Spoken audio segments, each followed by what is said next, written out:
તો સુરતમાં ખાડીપુરના પાણી ઓસર્યા બાદ લોકોમાં રોષ યથાવત છે। મનપા સહિતના તંત્ર દ્વારા સફાઈ સહિતની કામગીરી શરૂ કરાઈ છે। પૂર્ણા ગામના ગીતાનગરમાં તંત્ર સામે લોકોમાં ભારે આક્રોશ છે। ઘરોમાં પાણી ભરાતા ઇલેક્ટ્રોનિક અને ફર્નિચર બરબાદ થયું। નાના દુકાનદારોને મોટી નુકસાની વેઠવાનો વારો આવ્યો। દર વર્ષે સમસ્યાનું કાયમી નિરાકરણ લાવવા માટે લોકો માંગ કરી રહ્યા છે।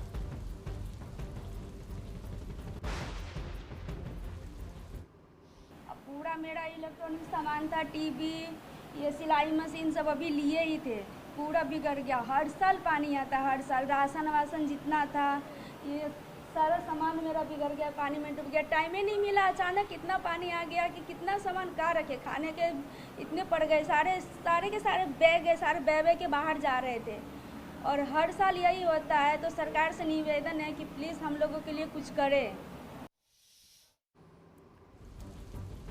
तो अत्यारे साफ सफाई हाथ धराई है, परंतु लोग जे कही रहा है कि दर वर्षे आनी आ स्थिति सर्जाय है। ચોમાસાના 4 महीना एक खूब ज कपरी परिस्थितिनो सामनो लोग करी रहा है। એટલા માટે કામ ખરેખર થવા જોઈએ। જે નીચાણવાળા વિસ્તારો છે તેને બેલેન્સ કરવાની વાત હોય કે પછી આ સ્થિતિ કઈ રીતે ટાળી શકાય તેને સમજવાની અને ત્યારબાદ કામ કરવાની વાત હોય, આ થવું જરૂરી છે। કારણ કે સુરતના લોકો ખૂબ પરેશાન થાય છે।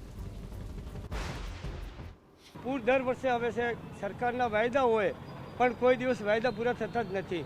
આ વર્ષે એમ કહેતા હતા ગયા વર્ષે કે ભાઈ કે આ અહીંયા બંધ થઈ જશે, હવે ખાડીનું નિરીક્ષણ લાવશું, હજુ ખાડીનું નિરીક્ષણ આવ્યો નથી।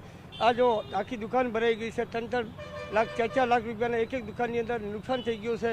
1-1 ફૂટ પાણી ભરાણા છે, ઘરમાં પાણી ભરાણા છે, આખો સુરત ડૂબી ગયો છે। પણ છતાંય દર વર્ષની જેમ એક જ વાયદા કે ભાઈ આ વર્ષે ખાડીનું નિરીક્ષણ આવશે, ખાડીનું નિરીક્ષણ આવશે।